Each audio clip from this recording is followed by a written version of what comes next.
es el planteamiento de que este tipo de psicoterapia corporal profunda es un tipo de psicoterapia radical, ¿no? Esto es, se trata de una cura del alma que desciende a lo profundo de las raíces del sufrimiento. Y de hecho, en eso consiste la palabra radical. Digamos, la etimología de radical nos lleva a este concepto de raíz. Entonces, cuando aquí hablamos de una psicoterapia radical, es que es una psicoterapia que busca ir a las raíces del sufrimiento. Ya iremos viendo también que busca ir a las raíces del ser, ¿verdad? Pero en una primera instancia tiene que ver con cómo es cómo se lleva a cabo este fenómeno o esta circunstancia que le llamamos sufrimiento, ¿no? Entonces, como toda raíz, las raíces del sufrimiento se encuentran por debajo, se encuentran ocultas a la vista, enterradas en la tierra, en lo oscuro, en lo húmedo. Entonces, esta terapéutica supone un viaje, un descenso, es un trabajo arqueológico, es un trabajo de espeleología. Hay que ir a estas profundidades donde yacen las raíces del sufrimiento. Por lo tanto, también es un trabajo artesanal, ¿no? La psicoterapia corporal profunda es un arte donde esta labor arqueológica consiste en rascar, en cavar hoyos por donde podamos acceder a este nivel, a estos segmentos profundos del inframundo, pues ahí es donde yacen las raíces también de nuestro sufrimiento. Se trata de un descenso donde no habita la razón, estamos hablando ya de un campo del inconsciente, una dimensión transracional, y ahí vamos a encontrarnos más bien con los símbolos, con las memorias míticas, con los arquetipos, ¿verdad? Y en un nivel mucho más profundo con la sensación pura, esas sensaciones sin nombre, ¿no? En la raíz del sufrimiento habitan memorias que se presentan como demonios. Recordemos que el inframundo se encuentra custodiada por los orcos, ¿verdad? Por estas imágenes míticas de estos seres que se encuentran resguardando la entrada y la salida, ¿no? También son límites, son linderos, como el caso también de Hermes, ¿verdad? Entonces los orcos, los demonios cumplen esa función, digamos, psíquica muy importante, que es abrir las puertas del inframundo, pero también cerrarlas. Son los custodios de los secretos que tenemos guardados a nivel del inconsciente, ¿no? Entonces, en esa profunda oscuridad a veces es imposible verlos, ¿no? Solo alcanzamos también a sentirlos. El horror paralizante de estas memorias míticas nos remiten a una lucha, a una guerra, a una experiencia de muerte, donde hay algo del alma que se ha perdido, el espíritu. Aquí nos vamos a encontrar con esta primera y básica disociación entre el alma y el espíritu, esto es, entre la conciencia y la energía. En las profundidades míticas del inconsciente, donde hunde sus raíces el sufrimiento, encontramos esa separación entre el alma y el espíritu, entre el ser y la energía vital. Puede ser que vivamos un alma desvitabilizada, ¿no? Y que necesitemos precisamente recuperar esa vitalidad para alimentar el alma. Entonces, la psicoterapia corporal profunda es una terapéutica del alma, la cura para ese trauma profundo que necesitamos volver a unir, ¿no? Necesitamos hacer una especie de yoga entre el alma y el espíritu, llevar a cabo, digamos, también ese surcido que nos permita recuperar ese desposorio sagrado, devolviéndole la integridad energética al ser, ¿no? Entonces a mí me parece un aspecto muy, muy interesante el que podamos por lo menos saber que nuestro sufrimiento tiene raíces y que la causa de ese sufrimiento no es tan evidente como muchas veces pensamos. No está en mi pareja, en mis hijos, en mi papá, en mi mamá, sino que ese sufrimiento se encuentra en las profundidades del inconsciente. Y no solamente en las profundidades del inconsciente individual, de mi propio inconsciente, sino también en las profundidades del inconsciente colectivo, del inconsciente familiar, del inconsciente transgeneracional, del inconsciente ya en términos también de humanidad. Entonces, este aspecto del sufrimiento vamos a encontrárnoslo ya desde el surgimiento de nuestra especie, y es en esa configuración de nuestra especie, en esa configuración primal de nuestra especie, donde vamos a traer básicamente ese sistema operativo, digámoslo así, que tiene que ver con el sufrimiento, ¿no? Esto nos lleva a entender que el sufrimiento entonces no solamente es individual, sino que compartimos vasos comunicantes con esa raíz filogenética, transgeneracional, evolutiva, donde yace el sufrimiento. Podemos llamarlo así. Hay un sistema operativo del sufrimiento, hay un programa en nuestra especie que corre y que tiene que ver con este elemento del sufrimiento. Esto es, el sufrimiento no es únicamente un aspecto circunstancial o histórico que se presente en ciertos momentos de nuestra historia individual. Aquí lo que estamos planteando es que el sufrimiento tiene, podríamos llamarlo así, una naturaleza ontológica. Tiene que ver con nuestro ser encarnado. Hay algo más allá de nuestro ser individual. Hay algo que nos precede, que nos antecede y que nos determina en estas circunstancias de la configuración del sufrimiento individual. Y ese es uno de los grandes problemas, la apariencia de que el sufrimiento sea individual y que mi sufrimiento no tiene comparación, digamos, con otros sufrimientos. El elemento común que nos encontramos al sufrimiento es nuestro ser encarnado. O sea, no hay un ser encarnado que no experimente el sufrimiento. El sufrimiento, podríamos llamarlo así, el sufrimiento tiene una base biológica, tiene una fuente somática, pero aún más allá de este aspecto somático y biológico, tiene un origen espiritual. Y ese es el aspecto, digamos, radical de lo que nos interesa poder profundizar. Claro que no vamos a hacer un salto de lo espiritual al individuo, sino hay que pasar por diferentes etapas, por diferentes estratos de esa configuración del sufrimiento. La comprensión del aparato psíquico, del funcionamiento psíquico del ser humano, nos va a permitir entender cómo es que se configura de forma particularizada el sufrimiento en cada una de las personas, ¿no? Entonces, la psicoterapia corporal profunda es un intento de llevar a cabo esa exploración a las profundidades, teniendo muy claro lo que va a buscar, teniendo una visión, digamos, muy concreta de poder explorar las raíces del sufrimiento individual que estamos viviendo y que eso se conecta con estos otros elementos somáticos, biológicos, transgeneracionales, filogenéticos, y que al final de cuentas tiene que ver con la naturaleza de nuestra mente, que eso es algo que nos va a permitir hasta cierto punto poder entender, pero también poder llevar a cabo una terapéutica del sufrimiento. La psicoterapia corporal profunda también es una psicoterapia iniciática.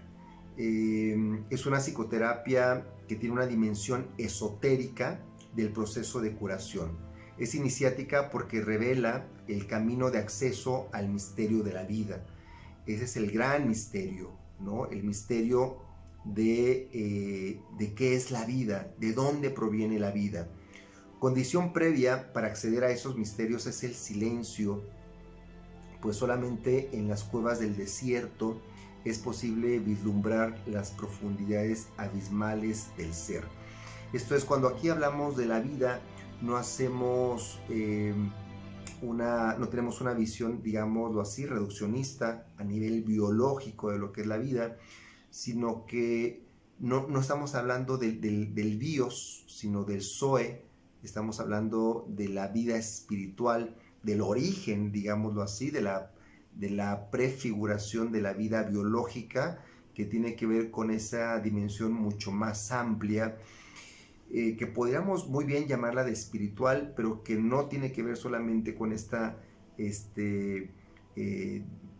falsa creencia de lo que es lo espiritual y la espiritualidad, del cual vamos a ir también profundizando un poco más, sino que tiene que ver con esta autoindagación en un estado de silencio, un silencio exterior, un silencio del cuerpo, un silencio de las emociones, un silencio de la mente, un silencio del inconsciente, para poder arribar a ese gran silencio. Entonces solamente en ese gran silencio podemos entrar a esas cuevas en el desierto, a esos lugares áridos que nos permiten confrontarnos con nuestros propios fantasmas, con nuestros propios demonios, y entonces poder vislumbrar a través de esas profundidades abismales, pues nuestra naturaleza primera, ¿no? Nuestro ser esencial. En este sentido, la psicoterapia corporal profunda es una mistagogía, es una pedagogía del corazón que acompaña a la persona que se inicia en este proceso a un descubrimiento de su verdadera naturaleza. Y entonces aquí nos encontramos con esta posibilidad de despertar de la ignorancia del ego, que se identifica obviamente con el cuerpo, con las emociones, con la mente, con el inconsciente, e ir más allá del ego para poder vislumbrar la experiencia apofáctica, indecible, ¿verdad?, del ser, ¿no? La psicoterapia corporal profunda, en tanto mistagogía, esto es, en tanto pedagogía del misterio, lleva a cabo una invitación a adentrarse en los territorios del silencio, la soledad, la práctica asidua del cultivo de la contemplación. En este sentido, obviamente, la psicoterapia corporal profunda es una psicoterapia contemplativa, ¿no? Es una psicoterapia que busca generar un nuevo campo de silencio en el ego, para poder atravesarlo y para poder descubrir o entrar a este nivel de lo abismal del ser. Estas prácticas rendirán sus frutos cuando se logre aquietar la mente, que es una de las primeras condiciones en este proceso, porque este aquietamiento de la mente nos va a permitir tener una claridad profunda, ver a profundidad, ver más allá del fenómeno, ver lo que se encuentra escondido más allá de la estructura o de la superestructura de la realidad. Esto es poder ver la infraestructura, lo que se encuentra ahí escondido en el ego, en apariencia, y poder penetrar en esos niveles de las profundidades del ser, ¿no? Y bueno, pues obviamente el silencio, la claridad, pues nos permite alcanzar la ecuanimidad del justo desapego. No es un desapego absoluto, no es una renuncia al mundo, sino es buscar ese punto de ecuanimidad, ese punto de equilibrio que permita también no solamente el funcionamiento del ego y la integración también del ego, sino también el poder experimentar esta iluminación del ser, de nuestra verdadera naturaleza, ¿no? Entonces, este es uno de los puertos al que pretende arribar la mistagogía, y y se encuentra en la antesala de la revelación de la verdadera naturaleza del ser. Por eso mucho del trabajo que tiene que ver con la psicoterapia corporal profunda se encuentra orientada hacia el sati, hacia esta actividad contemplativa que consiste en aquietar la mente. Solamente en ese aquietamiento de la mente podemos ver la profundidad del ser, que es la divinidad que se contempla a sí misma. En esta psicoterapia corporal profunda, pues también es una psicoterapia del despertar. Y eso es un gran tema, ¿no? ¿Qué es esto del despertar? Se habla mucho del despertar de la conciencia, se habla mucho también del despertar espiritual, pero ¿qué significa este despertar? Y vamos a ver que hay como dos elementos, dos movimientos fundamentales del despertar, o para decirlo más brevemente, hay dos despertares, ¿no? Entonces, en esta explorando las profundidades del ser, nos encontramos con el campo del misterio, y esto nos prepara para el gran acontecimiento ontológico, el descubrimiento del ser esencial. Recordemos que en este proceso tenemos como trasfondo el primer elemento de la psicoterapia corporal radical, que es ahondar en las raíces del sufrimiento. Entonces hay una relación muy interesante entre el ahondar en las raíces del sufrimiento y el descubrimiento del ser. Esto es, en el despertar al ser de la conciencia o del ser esencial.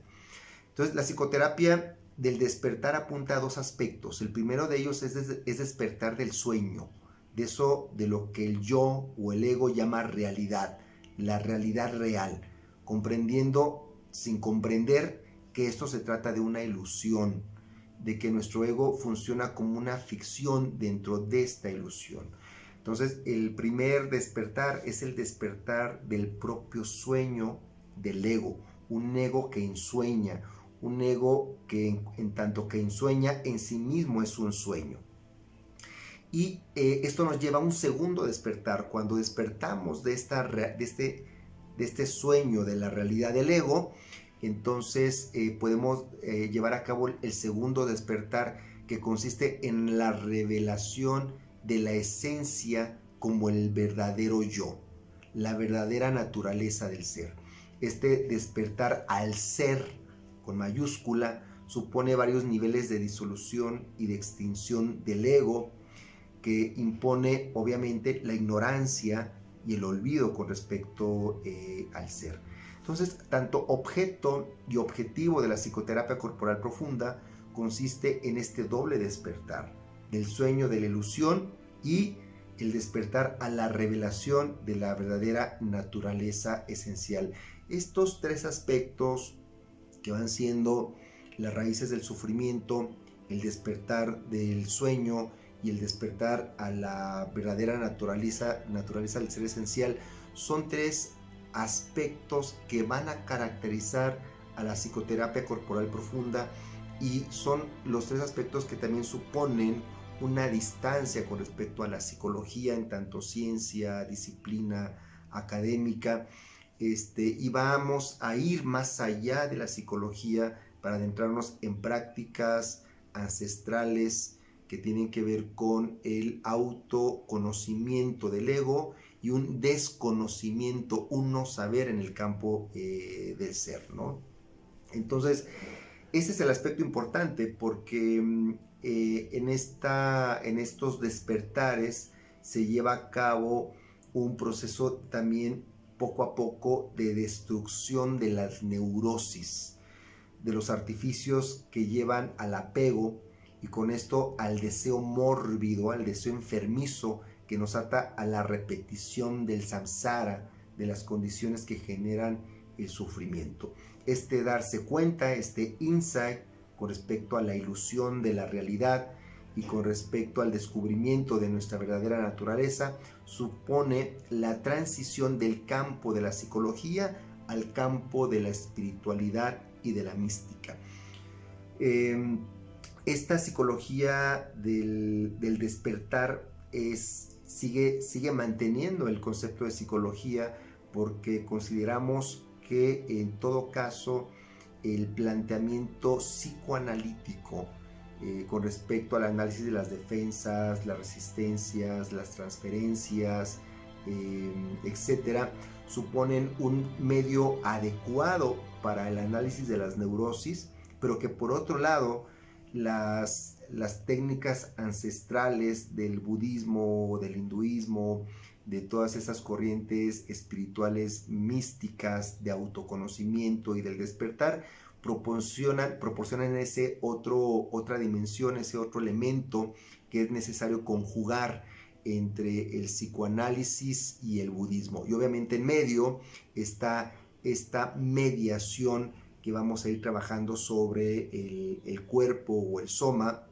y en esos somas van a entrar también el cuerpo de luz.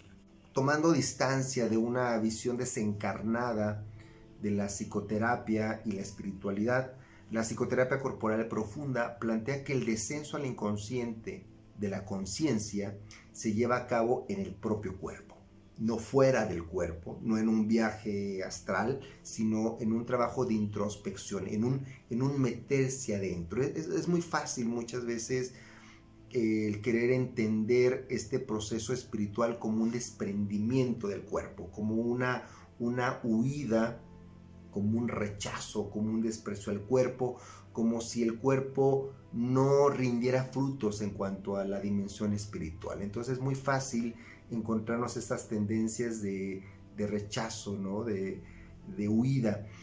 Entonces será necesario comprender y experimentar el cuerpo conciencia y el cuerpo inconsciente para justificar esta pretensión de regresar al cuerpo, de meternos al cuerpo. Sin embargo, la carne del cuerpo en sí misma no cuenta con profundidad, más que la que lo proporciona el estudio de la célula, pero no nos proporciona el estudio de la célula una capacidad introspectiva. La profundidad del cuerpo en el cual se adentra la psicoterapia corporal profunda se encuentra en los biofotones, esto es, en lo que llamamos el cuerpo de luz que subyace a toda realidad material. Esto es, la infraestructura de la realidad es esta red, este entramado energético que prefigura la misma realidad, ¿no? Este cuerpo de luz yace dormido en el cuerpo físico. Será tarea del terapeuta, de la terapeuta, llevar a cabo este despertar del cuerpo de luz a través de una tecnología que se remonta a la prehistoria, al neolítico. Esta tecnología forma parte de las terapéuticas primales, esto es, de las terapéuticas de los chamanes, de las brujas, ¿verdad?, que buscan despertar el cuerpo luminoso, también llamado como el doble etérico o el cuerpo energético, que es considerado como el vehículo a través del cual se llevan a cabo estos viajes interesterales de la conciencia hacia el interior. Aquí no negamos estos viajes o esos desprendimientos astrales, pero aquí entendemos que no es un viaje hacia afuera, sino que es una psiconáutica, un viaje hacia el interior y un viaje hacia las profundidades, que supone enfrentarnos con nuestra propia sombra, que supone adentrarnos en las raíces del sufrimiento y tocar ese sufrimiento. Entonces, esas prácticas del cuerpo de luz pues han sido refinadas por el hinduismo, el budismo, el taoísmo, los chamanismos, ¿no?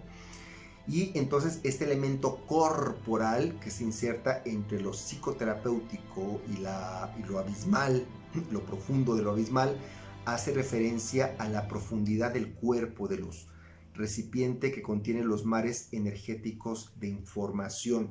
En este despertar del cuerpo de luz nos vamos a encontrar con unos mapas energéticos del cuerpo, obviamente que han sido desarrollados por la medicina tradicional china, la medicina japonesa, la medicina hindú, pero también de forma muy particular con lo que se conoce como la energía kundalini y estos elementos simbólicos sumamente interesantes que tienen que ver con la serpiente de luz, que lleva a cabo un despertar en la base de la pelvis, en el perineo, y que lleva a cabo este proceso de entrelazamiento, ¿verdad?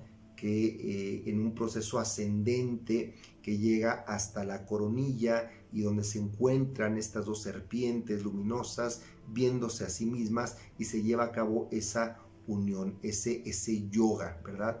Es ahí donde nos encontramos esta conexión entre el cuerpo, la energía vital y la conciencia del alma, ¿no? Entonces ese es un proceso, un camino que se encuentra en nuestra columna vertebral, es un camino iniciático, un camino esotérico que tiene que ver con este proceso de curación a nivel energético y a nivel espiritual. Un psicoanálisis en clave budista o un budismo en clave psicoanalítica.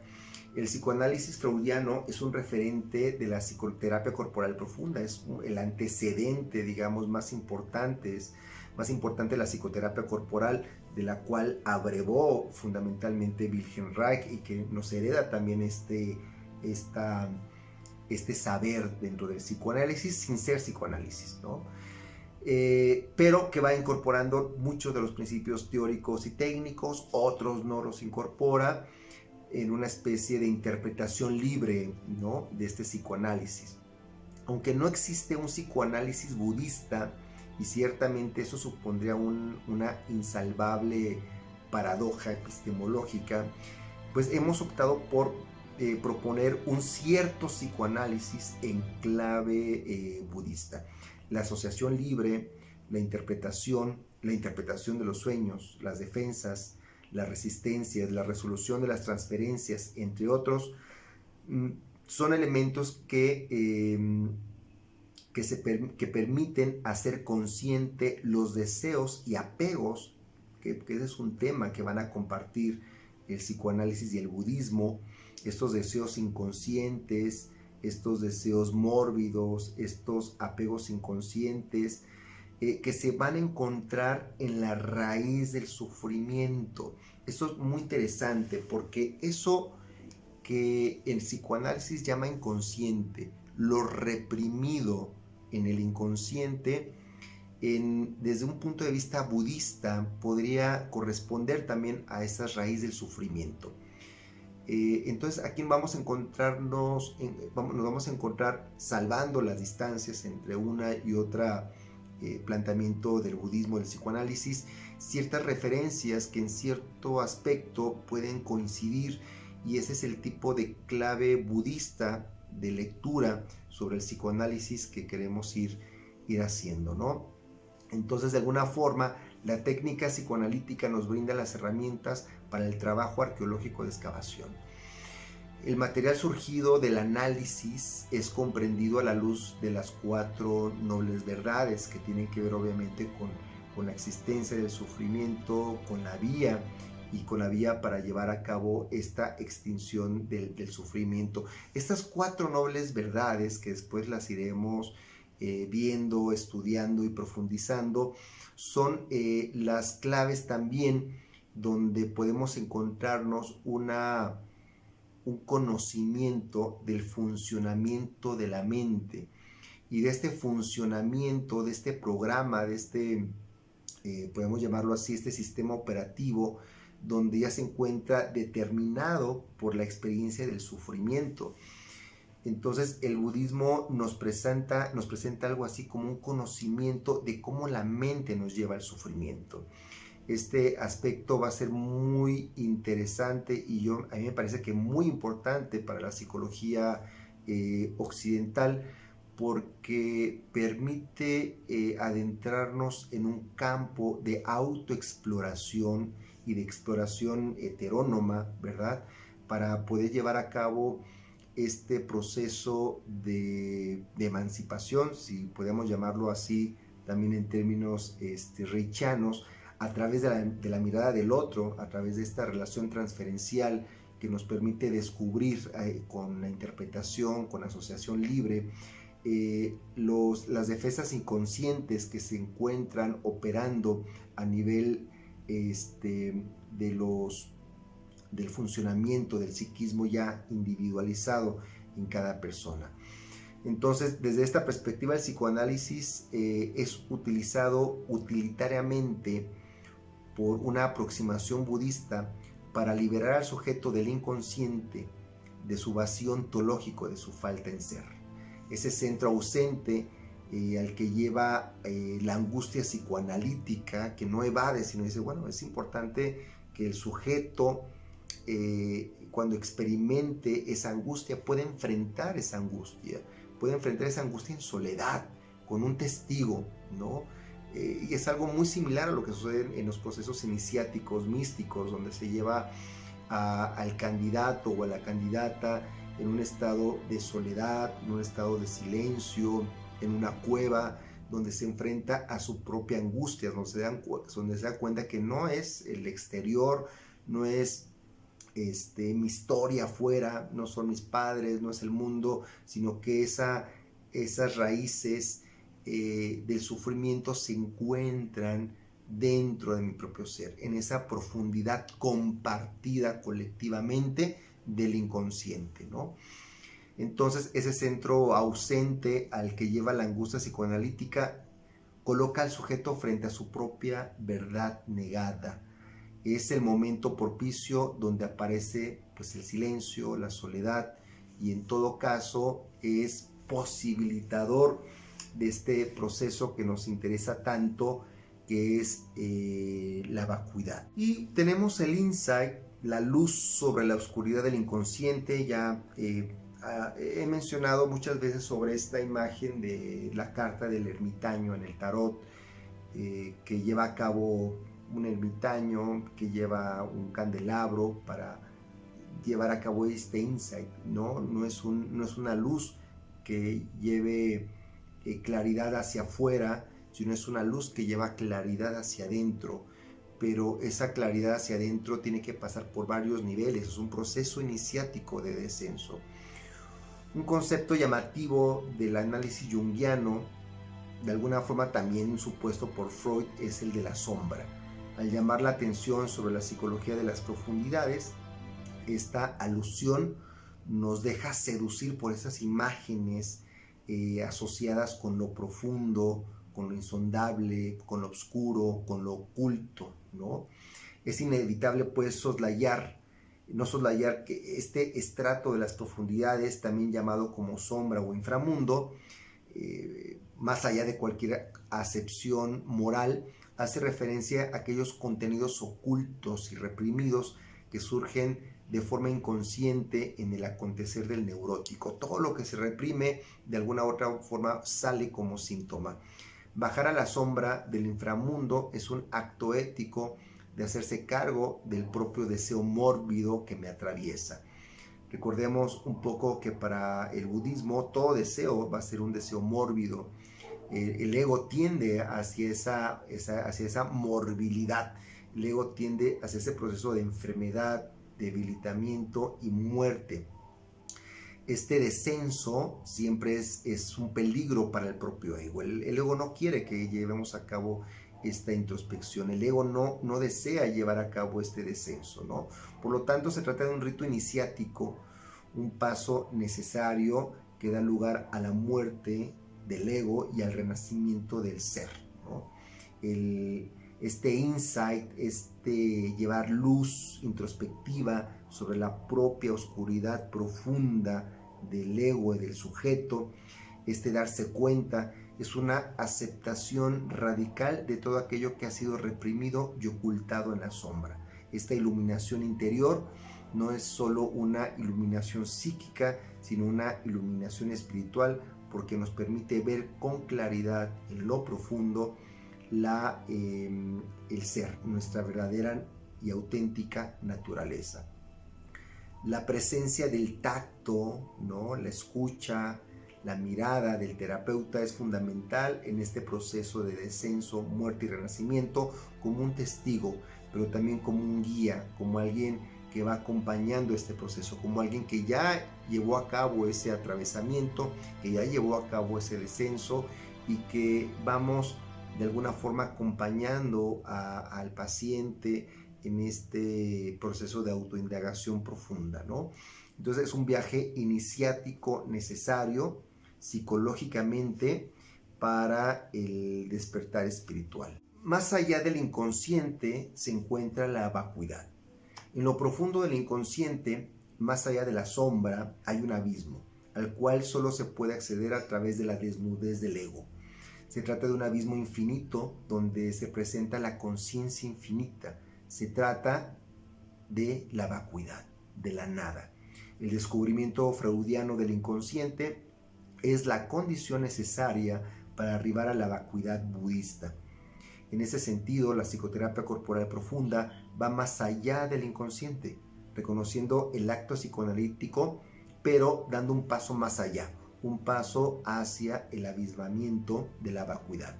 Llevar, dirigir y acompañar al paciente en ese itinerario, acudiendo a los confines de la conciencia egoica, ahí donde en la desnudez del ego se manifiesta la plenitud luminosa del cuerpo de luz. Entonces es el momento de la no dualidad, es el momento de la iluminación suprema. Cuerpo, inconsciente y vacuidad son los momentos dialécticos de una psicoterapia del despertar que parte del cuerpo de luz, ¿verdad?, para llevar a cabo este viaje a los confines del ego y acceder a la vacuidad de nuestra verdadera naturaleza. El proceso de la psicoterapia corporal profunda es un viaje hacia el interior, es un viaje que se lleva a cabo en un descenso a los diferentes estratos del inconsciente, revelándole este material mnémico, ¿no?, estas memorias que tendrán que irse tejiendo a través de la palabra, pero también destejiéndose, deshaciéndose a través del silencio contemplativo. En ese descenso se encuentra la sombra, una cueva subterránea donde se guarda lo reprimido, lo moralmente inadecuado desde el ego, pero también todo aquello que nos da miedo, vergüenza y culpa. Es importante guiar y acompañar a los pacientes en este descenso a sus propios infiernos. Cada quien tiene que enfrentar sus propios infiernos, sus propios fantasmas, sus propios demonios.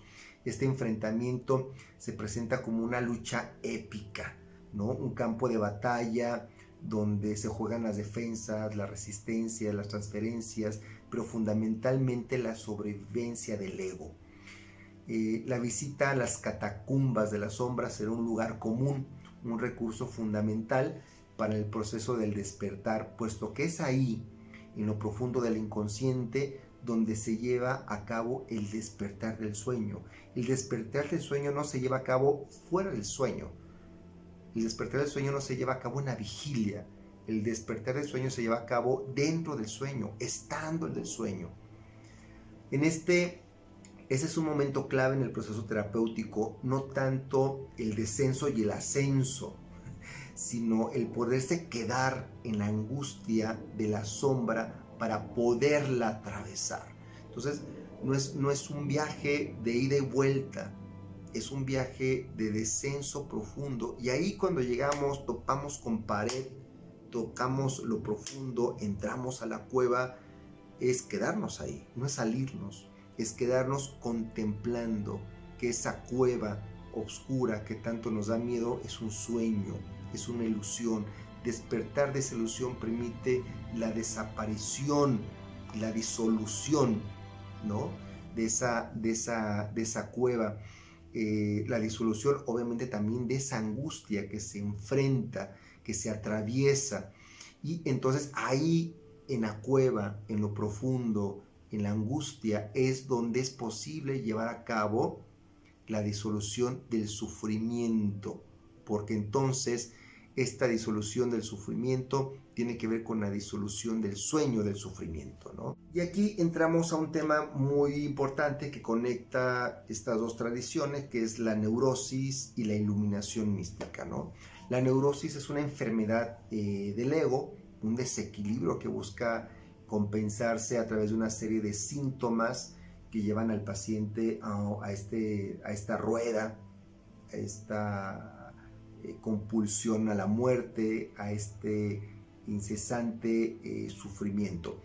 Desde la perspectiva psicológica será necesario un tratamiento que permita fortalecer el yo contra las invasiones externas o internas, incluyendo las presiones de las instancias del ello y, por ejemplo, del superyo. En este proceso terapéutico se busca integrar al yo, esto es sanar al yo de esa serie de conflictos y complejos que lo acechan. Esta sanación del yo es reconocida como una forma o nos lleva a través de la resolución de las defensas, de las resistencias y de las transferencias, ¿no?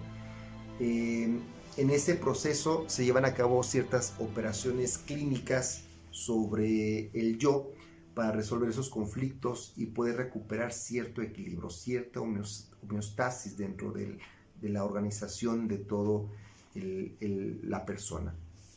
Pero más allá de la psicología, el yo se revela como un ego, el artífice de este sueño llamado realidad. En sí mismo, el ego se encuentra atrapado en su propio tejido de ilusiones y a su vez atrapa a las diferentes funciones somatopsíquicas, como lo es el cuerpo, la respiración, las sensaciones, las emociones, los pensamientos, el inconsciente, de tal forma que este atrapamiento sensorial del sueño y de la ilusión se experimente como algo muy real, un engaño de los sentidos. Más allá de los conflictos y complejos neuróticos del yo, el ego se revela como el artífice de esos fenómenos, el constructor, el arquitecto.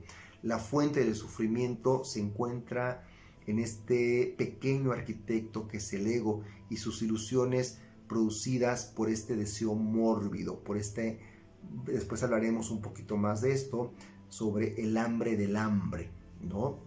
La iluminación mística es la medicina que lleva a cabo la disolución del ego. Solo a través del despertar del sueño del ego y el conocimiento de nuestra verdadera naturaleza es posible alcanzar la iluminación. Esta experiencia de unión amorosa con todo y con el todo. Entonces, la iluminación mística es la respuesta espiritual a la neurosis. Sin embargo, no es un salto, no es una vía directa hacia la iluminación, sino que será necesaria una cierta cura psíquica del ego, porque se corre el peligro de tener un ego enfermizo que accede a una supuesta iluminación, y entonces esta iluminación es una iluminación, es una neurosis mística, es una supuesta iluminación, es una mistificación de la mística, y ese es un aspecto importante que tenemos que entender, y esa es la propuesta también de la psicoterapia corporal profunda. No hay acceso directo a la iluminación, es necesario pasar por estos estadios, por estos niveles, por estos procesos iniciáticos de descenso, de atravesamiento de las sombras, los fantasmas, para poder sanar al ego y entonces desde esa cura del yo poder llevar a cabo esta curación del yo en sí mismo, ¿no? Ya no hablamos en iluminación de un yo integrado y curado, sino una cura del mismo yo, una disolución del yo. La extinción del ego, no, aunque se habla de un aspecto negativo de la extinción, también supone un proceso positivo, porque esta extinción supone una integración. Esta disolución del ego supone que en esa disolución alcanza la unidad con el todo. De la sanación al despertar. Buscar la sanación como la resolución o superación de las heridas emocionales que causan los conflictos o complejos neuróticos nos mete en un ciclo de sanación interminable. El problema es que el ego experimenta esas heridas como muy reales. El ego cree que lo están hiriendo. El ego se identifica con la herida. De repente la herida es la realidad del ego, atormentando al yo a través del miedo, la vergüenza, el enojo y la culpa. El ego en esa identificación o en esa sobreidentificación, en esa sobreactuación con respecto a la herida, se toma la herida como algo muy personal.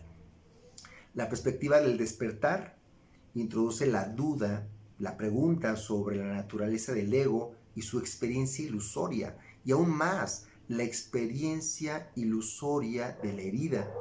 Esta perspectiva de la duda sobre nuestra propia experiencia supone una visión radical del sufrimiento, pero de las heridas emocionales de forma muy particular. ¿Son acaso las heridas solo ilusiones del ego? ¿No son acaso las heridas una forma de identificación o sobreidentificación del ego?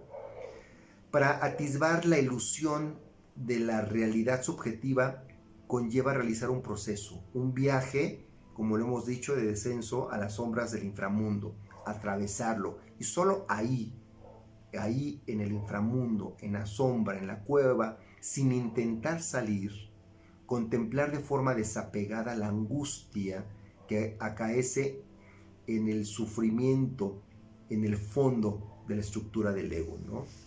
Esta travesía, atravesamiento de los fantasmas, de los demonios, de la sombra, del inframundo, lleva a poner en duda la propia existencia del ego y su mundo, incluyendo en todo caso la existencia propia de la ilusión del sufrimiento y por lo tanto de las heridas. Sanar radicalmente las neurosis consiste en despertar de la ilusión del ego y los ensueños de las supuestas heridas que ha experimentado el ego, ¿no? Y aquí nos encontramos con la compulsión a la repetición y la naturaleza imaginaria de la herida. La naturaleza del sufrimiento es ilusoria, sin embargo su encarnación la mantiene en un ciclo infinito de constante repetición. En este sentido, la compulsión a la repetición freudiana, tomada de las mitologías ancestrales como el Ouroboros, dejan ver la concepción cíclica de los ciclos, ¿verdad? De la Tierra y también del universo a través del calendario, la luna, el sol, las estaciones.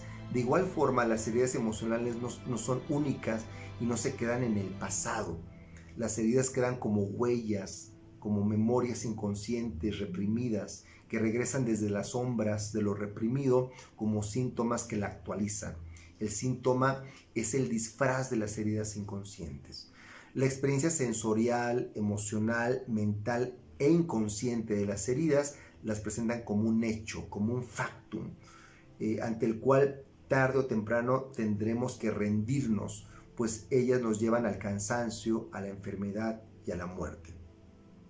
La ansiada salida del ciclo de la compulsión a la repetición, característica de las neurosis, no es posible desde la perspectiva de la sanación de las heridas. Esto es, la psicoterapia corporal no es una sanación de las heridas. A lo sumo se puede aspirar a una liberación emocional y a una resignificación de ellas. El planteamiento radical de la psicoterapia corporal profunda consiste en plantear esas heridas como heridas del ego, no del ser, y lleva a cabo este proceso de desidentificación del ego, este proceso de desubjetivación, este proceso de colocar distancia con respecto al ego. Y aquí entramos en esta dialéctica de tengo un síntoma, yo soy ese síntoma y no existe el síntoma. Esta experiencia de vacuidad inicia con el proceso de desidentificación. Esto es, el proceso supone una pedagogía que permite ir acompañando al paciente durante una travesía en diferentes momentos o estadios. El primer momento es el que corresponde a la demanda transferencial terapéutica de tengo un síntoma, ¿no? El paciente manifiesta su demanda hacia el terapeuta para ser sanado en su síntoma, en sus heridas, por ejemplo. En este momento el paciente se encuentra disociado de su síntoma. Simplemente tengo un síntoma, es algo externo a mí, ¿no? Ese malestar está en mí, pero no soy yo. Hay algo en mí que no es mío, que necesito que tú, ¿verdad?, me extirpes este malestar, me extirpes este síntoma, porque esto no lo reconozco como algo propio. En un segundo momento, dentro de esta travesía, consiste en llevar al paciente a darse cuenta de esa profunda e inconsciente identificación con el síntoma. Esto es, el síntoma no puede ser extraído sin correr el peligro de desaparecer, de extinguirte. Esto es, El síntoma como aquello negado y reprimido que emerge como un malestar desde el centro del carácter. Esto es, yo soy el síntoma. O existe un síntoma que es mi falso yo, mi máscara, mi armadura, mi carácter. Entonces se revela el profundo apego narcisista hacia el ego caracterial mórbido. Y en un tercer momento se lleva a cabo la desidentificación. En esta desidentificación dice, no solamente yo no soy el síntoma, sino que dice el síntoma no existe. Es un subproducto de la ilusión del ego caracterial que ensueña. En este momento puede iniciarse el proceso de desilusión parcial del ego. En un primer momento como desidentificación cuasi psicótica, ¿verdad? Para dar pie o para dar lugar a un nuevo ego más integrado que nos permite avanzar hacia una identificación más grande. En términos, por ejemplo, del enneagrama transpersonal, serían lo que se llama como las ideas santas o los rostros, los múltiples rostros de la divinidad. Y bueno, aquí entramos con esta síntesis de la cartografía, que es del cuerpo a las emociones, para atravesar la mente y llegar al inconsciente. El itinerario de la psicoterapia corporal profunda es largo y arduo. Normalmente se requiere inversión de tiempo y paciencia para poder irse despojando poco a poco de las máscaras y de las corazas para que pueda llevar a cabo la emergencia de nuestra verdadera naturaleza y del rostro de la divinidad. El proceso inicia con un trabajo arduo sobre el cuerpo, proceso que llevará poco a poco al despertar del cuerpo de luz para poder limpiar la carga energética de las memorias emocionales. En este punto es indispensable trabajar con el corazón, limpiarlo a través de la luz, el amor y el perdón, pero también que ellos habiten en este nuevo corazón, en esta nueva pureza del corazón. Es un trabajo continuo, repetitivo, de constante limpieza y profundización de esta limpieza del corazón. El trabajo sobre la pureza del corazón nos lleva al campo de la lucha mental, la cual tendrá que ser enfrentada a través de la tranquilidad y de la visión profunda, el silencio y el recogimiento. Solo ahí, en ese estado mental, es posible descender a los infiernos, al inframundo del inconsciente, para atravesar la sombra. El atravesamiento de la sombra es la puerta de entrada al despertar del sueño y de las ilusiones del ego. Es el punto de inicio del proceso del despojo espiritual. Es el camino de ascenso, ahora sí, a la iluminación.